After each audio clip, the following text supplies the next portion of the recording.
คือสวรอบนี้นะครับไม่ใช่ประชาชนเลือกโดยตรงแต่ใช้วิธีคนสมัครสวเลือกกันเองดังนั้นถ้าบ้านเรามันมีคนคิดเลวคิดชั่วนะครับมันก็จะขนพวกเดียวกันเองเนี่ยไปสมัครสวเยอะๆเป็นปอกกุ้งอยู่ที่แพปลาแถวสตูลน่ะก็ยังได้เป็นนะขายผัดไทยอยู่ที่อ่างทองได้เป็นเห็นไหมขายก๋วยเตี๋ยวไก่มะระได้เป็นเห็นไหมเคียงหมูได้เป็นเพราะอะไรเพราะมันใกล้ชิดเขาไว้วางใจได้เขาไม่ได้เลือกด้วยความรู้ความสามารถแต่เลือกด้วยใกล้ชิดคนของตัวเองสั่งได้ไงกกต.ตอนนี้ต้องถือว่าไม่ใช่ตัวละครเพลเยอร์หลักแล้วนะครับเพราะด้วยข้อมูลที่ยิ่งชีพพูดนะครับด้วยอาการของพรรคการเมืองที่เกี่ยวข้องที่ออกมาเนี่ยนะครับมันชัดแล้วว่าคนของพรรคการเมืองเนี่ยเขากังวลก่อนที่เราจะไปดูประเด็นเรื่องของติดต่อสื่อสารจากห้องนับคะแนนออกมาสู่โลกภายนอกกับ2พี่น้องปริศนานันทกุลคุณผู้ชมครับซึ่งเขาว่าตรงเนี้ยคือหนึ่งในไม้ตายไม้เด็ดนะที่คุณเป๋ายิ่งชีพออกมาเปิดนะฮะพักไว้ก่อนประเด็นนี้แต่ผมขอไปประเด็นนี้ก่อนประเด็นนี้น่าสนใจครับถ้าย้อนกลับไปดูการกระจายตัวของตัวแทนพบว่าระบบนี้คุณผู้ชมครับทำให้10จังหวัดที่เป็นฐานเสียงของพรรคการเมืองใหญ่พรรคหนึ่งกว่าที่นั่งในรอบสุดท้ายเกือบยกจังหวัดได้หมดเช่นบุรีรัมย์สตูลอยุธยาอ่างทองอำนาจเจริญนะครับขณะที่อีก13จังหวัดใหญ่ทั่วประเทศกลับไม่มีตัวแทนสวแม้แต่คนเดียวนะฮะฟังดีๆนะครับ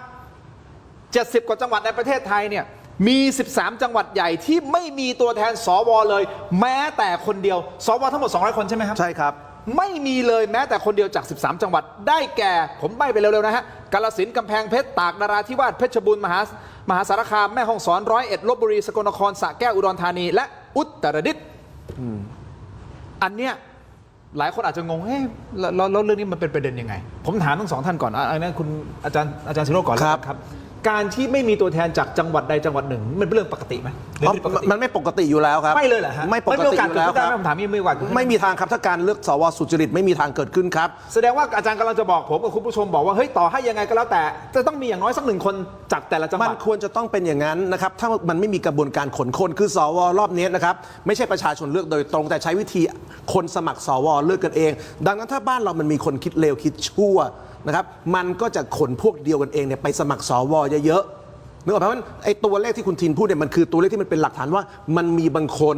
ขนคนที่เป็นพวกตัวเองจากจังหวัดที่ตัวเองคุมเนี่ยไปสมัครสวเยอะจนคุณหวานเข้าไปก็จะได้คนของคุณเนี่ยเข้ามาเป็นสวส่วนจังหวัดที่ไม่มีสวเลยเพราะเป็นจังหวัดที่ไม่มีพรรคใดพรรคหนึ่งคุมอยู่เพราะฉะนั้นไม่รู้จะขนคนยังไงมันเลยไม่สามารถเอาคนจากจังหวัดนั้นมาเป็นสวได้เพราะฉะนั้นตัวนี้ผิดปกติ13จังหวัดใหญ่โดยที่ไม่มีตัวแทนเลยผิดปกติแน่นอนแล้วการที่สวมาจากจังหวัดใหญ่ที่เป็นจังหวัดของบางพรรคการเมืองไอ้นั่นก็ยิ่งผิดปกติมากขึ้น มันคือสิ่งที่เป็นสภาพหลักฐานแวดล้อมว่ามีการขนคนหรือไม่และถ้ามีมันก็ต้องมีคนขนทีนี้เมื่อมีคนขนจังหวัดที่เป็นของพรรคการเมืองมีสวเยอะมันแปลว่าอะไรครับมันแมทช์กันอย่างเงี้ย10 กว่าจังหวัดมันแปลว่าอะไรครับแปลว่าอะไรครับคุณเทพไทยเนี่ยถามตอบอาจารย์ศิโรจน์แปลว่าอะไรพูดในฐานะที่พอรู้เรื่องกับเขาบ้างนะผมคือรู้เรื่องเยอะเลยแหละคุณเทพไทยมาฟังคือไอ้ประเภทที่จังหวัดนะที่ไม่มีสวเนี่ย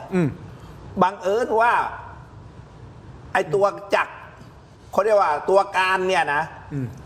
ไม่เอาคือพรรคการเมืองที่อยู่เบื้องหลังเรื่องนี้เนี่ยมันทำทุกจังหวัดมันไปจ้างคนทุกจังหวัดให้มาเป็นโหวตเตอร์ไอ้13จังหวัดนี้มันก็จ้างหมดนะเพราะถ้าไม่จ้างมันสู้ไม่ได้เนี่ยมันจ้างหมดทั้งหมดเลยเพราะพรรคไหนอ่ะพรรคไหนที่มันมี1คุณต้องรวมมันต้องมีเฮดออฟฟิศคนวางแผนระบบทั้งหมดเนี่ยมันต้องมีคนวางแผน2เนี่ยมันต้องมีตังค์ต้องใช้ตังค์เยอะนะคุณครับก็อย่างที่พยานออกมาให้คนละ150,000ถึง100,000 200,000 300,000เนี่ยก็มีอีกนะ3เนี่ยมันต้องมีเครือข่ายทั่วประเทศภาคแต่ละภาคมันมีหัวขบวนภาคนะอย่างภาคใหญ่ๆภาคอีสานก็อีสานบนอีสานล่างภาคใต้อย่างเงี้ยเสร็จจากภาคแล้วมันก็เอาหัวคะแนนหรือว่าแกนแต่ละจังหวัดเนี่ยรับผิดชอบอีกบังเอิญว่าไอ้จังหวัด13เนี่ย13จังหวัดนี้13จังหวัดนี้เนี่ยหัวขบวนเนี่ยนะไม่ได้สำคัญไงแล้วก็ไม่มีตัวของตัวเองคราวนี้ตัวจากไหลคุณจะเห็นว่าทำไมสตูลจังหวัดเล็กผู้แทน2 คนมีสว6เพราะติวเตอร์มันอยู่ที่สตูลใช่ไหมรัฐมนตรีอยู่สตูล อ้าว โอ้ยมันเกี่ยวแล้วฮะ อ้าว เขาอาจจะส่ง มันก็มี เกี่ยว เครือ แล้ว ข่ายกันนะครับเพราะมันเป็นตัวการไง แล้วคุณดูอ่างทองดิ อ่า ก็อ่างทองก็เป็นที่รู้กันอยู่อาทิตย์สกรีนหลังเบอร์ 8จังหวัดเล็กๆอย่างเงี้ยผู้แต่ไอ้สวก6อะไรเงี้ยแล้วคุณไปเทียบกับจังหวัดอุดรเนี่ยใหญ่โตนะอุดรเนี่ยผมว่าใหญ่อันดับ 2 อันดับ 3 ของประเทศด้วยซ้ำไป อุดรธานีเป็น ไม่ได้ไง หนึ่งในจังหวัดที่ไม่มีตัวแทนเลย เพราะอะไรเพราะไม่มีตัวไอ้หัวขบวนที่จะเอาคนเข้ามาคือส่วนใหญ่เขาจะเอาคนใกล้ชิด ใช่ เพราะคุณจะเห็นไง เป็นไอ้ปอกกุ้งอยู่ที่แพปลาแถวไอ้สตูลน่ะก็ยังได้เป็นนะ ฮะ ขายผัดไทยอยู่ที่ ไอ้อ่างทองได้เป็นเห็นไหมขายก๋วยเตี๋ยวไก่มะระได้เป็นเห็นไหมเคียงหมูได้เป็นเพราะอะไรเพราะมันใกล้ชิดเขาไว้วางใจได้เขาไม่ได้เลือกด้วยความรู้ความสามารถ แต่เลือกด้วย เลือกด้วยใกล้ชิดคนของตัวเองสั่งได้ไง นี่อ่ะชัดไหมไม่ต้องขยับเสาเล โอ้ ย โหมันชัดจนถ้ากกตไม่เอาผิดใครเนี่ยกกตเต็มตัวโดน157คือมันชัดหมดแล้วว่าจังหวัดที่มีสวเยอะเนี่ยมักจะเป็นจังหวัดที่มีรัฐมนตรี และเป็นรัฐมนตรีจากพรรคนั้นพรรคเดียว มันบังเอิญ มันบังเอิญไปหมดเลยครับประเทศเนี้ยนะครับมันบังเอิญ ดูหน้าผมด้วย มันบังเอิญจนใครเชื่อก็บ้าแล้วอะครับมันบังเอิญจนมันไม่มีทางจะเชื่อได้แล้วอะค แต่ รับ มันมีความเป็นไปได้นี่อันนี้ผมพยายามจะอย่างนี้คุณผู้ชมเวลาเชิญรายการมานะฮะผมก็ต้อง acting เป็นฝ่ายตรงข้าม เข้าใจ เพราะ แต่ว่า เพื่อที่จะถามค้านมันก็มีความเป็นไปได้มันเกิดขึ้นได้นี่ มันก็มีความเป็นไปได้ระดับมนุษย์จากดาวคริปตอนที่ชื่อซูเปอร์แมนเนี่ยจะมาลงสวแล้วได้เป็นสวประเทศไทยครับมันบังเอิญขนาดนั้นนะครับ มันเป็นไม่ได้หรอกครับคุณทิงไอ้ความ โอเค บังเอิญขนาดนี้มัน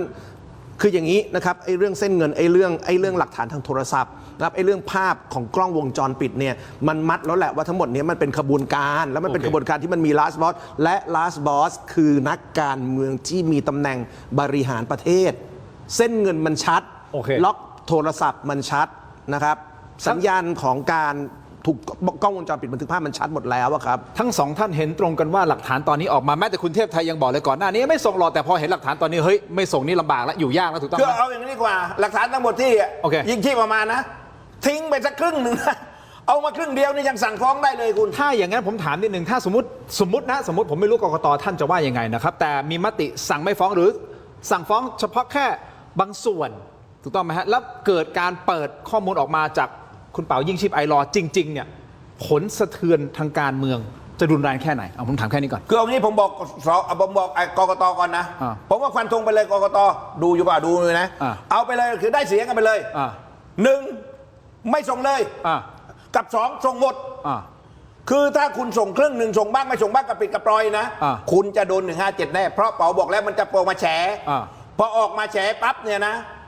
มันจะเปรียบเทียบมาตรฐานพอเปรียบเทียบมาตรฐานเนี่ยเขาจะถามว่าแล้วทำไมคนนี้สีน้ำเงินจางๆ คุณส่งฟ้องอะและคนนี้หลักฐานชัด แต่ว่าเป็นตัวจักรใหญ่คุณไม่ฟ้องอย่างเนี้ยคุณเลือกปฏิบัติ157แน่ อ่า แต่ว่าถ้าคุณตัดสินว่าไม่ส่งเลยตอนเนี้ยผมดูแล้วผมเชื่อตามอนุที่36ผมไม่ส่ง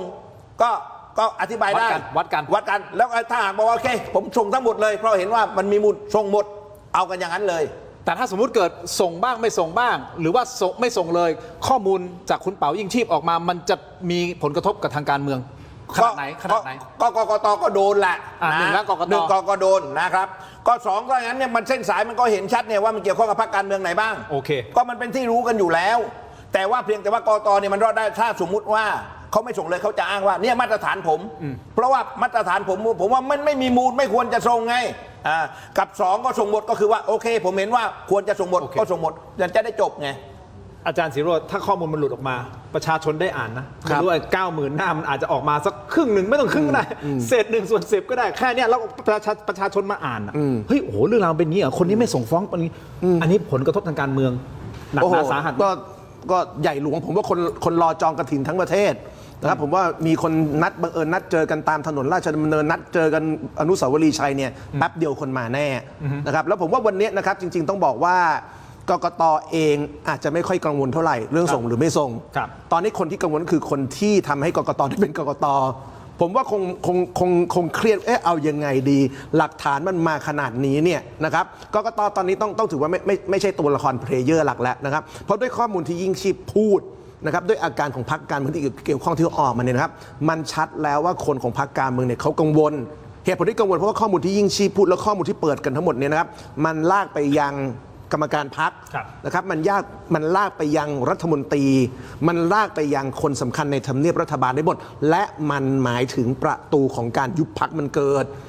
ดังนั้นเรื่องนี้เนี่ยนะครับกกต ครับ จะเอายังไงก็ตามไม่สำคัญแล้ว ครับ สำคัญอยู่ที่คนซึ่งเป็นเจ้าของพรรคนั้นนะเขาจะเอายังไง เพราะทุกคนมองออกว่าเรื่องนี้ถ้าคดีไปถึงศาลปุ๊บความเสี่ยงของการยุบพรรคเกิดขึ้นทันที ขั้นต่ำสุดถูกสั่งหยุดปฏิบัติหน้าที่ช็อตทั้งพรรค19 คน เพราะฉะนั้นฝั่งที่เป็นคนซึ่งกกตเกรงใจ เขาก็จะขู่ว่าเฮ้ยเรื่องของมึงส่งไม่ได้นะมึงส่งคดีลามยุบพรรคกูมึงเอายังไง ผมยังเชื่อว่าตอนนี้กกตถ้าทำได้ไม่ส่งเลยต่อให้มีหลักฐานแค่นี้ก็ตามไม่ส่งเลย คิดว่าจะออกในทางนั้น ไม่ส่งเลย เพราะถ้าส่งนำไปสู่ประเด็นยุบพัก คนที่ทำให้กกตได้เป็นกกตไม่ยอมให้ตัวเองถูกลากเข้าไปเสี่ยงต่อการยุบพัก และตอนนี้อภิปรายไม่ไว้วางใจจะมีแล้วนะครับ ฮะ คุณอยากมีประเด็นเสี่ยงยุบพักในช่วงที่จะมีอภิปรายไม่ไว้วางใจหรือเปล่า เพราะฉะนั้นวันนี้กกตเนี่ยนะครับ ผมยังเชื่อว่าถ้าทำได้เขาไม่ส่ง คือว่าผมว่าอย่างนี้ดีกว่าทางเราไม่ต้องพูดกับกกตไหมอะเราพูดกับคนรอบข้างกกตพูดกับลูกเมีย ยังไง พูดกับลูก รอบข้างไหนอะ พูดกับลูกรอบพูดกับลูกกับเมียกับญาติพี่น้องเพื่อนฝูงช่วยไง แล้วพี่เทพไทย กดดันไง สมมติกกตมีเมียหลายคนนะบางคนมีเมียหลายคนนะ ก็ช่วยเลยไง มีข้อมูลอีกครับ ไม่ก็ช่วยไม่ว่ากี่คนแหละอ่ะ มีเมียกี่คนพูดถึงหมด สิ่งแวดล้อมเนี่ยเขาฟังอยู่แล้วไอ้สิ่งแวดล้อมเนี่ยไอ้ช่วยกดดันให้กกตผมว่าเอาอยากรู้กกตมันจะรักนายไอ้คนที่ให้มันเป็นกกตเนี่ยนะกับมันติดคุกเนี่ยมันจะเลือกอะไรอยากจะรู้ เดี๋ยวก่อนนะเราทำตัวมากดดันกกตมากเกินไปหรือเปล่าพี่เทพไทยพูดตรงนี้ ไม่แต่ โดยมีการลากไปถึงคนรอบข้างแล้วคุณเทพไทยเอาไป ไม่ แฝง เราใช้กดดัน กดดัน เราใช้ให้ช่วยกดดันกกตให้เปลี่ยนใจกกตขอสิ่งศักดิ์สิทธิ์คือขอสิ่งศักดิ์สิทธิ์มันไม่รู้จะขอยังไงแล้วล่ะคุณก็เลยเอาคนรอบข้างก็ได้มันศักดิ์สิทธิ์กว่าเยอะ พี่เทพไทยก็ต้องเข้าใจนะครับว่าถ้าพี่เทพไทยเป็นกกตเนี่ยลูกเมียกดดันเนี่ยถ้าเป็นเรื่องอื่นฟัง แต่เรื่องนี้เนี่ย ทำไม เคยฟังเพลงปู่พงษ์สิทธิ์คัมภีร์ไหม เพลงอะไรฮะ ฝากตัวรับใช้นายฝากตัวรับใช้นาย ฝากตัวรับใช้นาย โอเค คุณผู้ชมตอนนี้ผมคิดว่าคุณผู้ชมน่าจะไปหาเสิร์ชหาแล้วเพลงนี้นะของพี่ปูพงศิษฐ์คัมภีร์นะฮะแต่อย่างนี้ผมขออนุญาตพักตรงนี้สั้นๆนิดเดียวนะคุณผู้ชมครับนี่2ข้อผ่านไปนะมีข้อหนึ่งฮะที่คุณเป๋ายิ่งชีพให้ข้อมูลนะคุณผู้ชมดุเดือดก็คือคำให้การของพยานจริง ยกตัวอย่างคุณหัตถ์ไทยรัฐนะบอกว่าเฮ้ยก่อนหน้านี้เนี่ยซึ่งเธอเป็นผู้สมัครอดีตผู้สมัคร ใช่ สว ใช่ นะ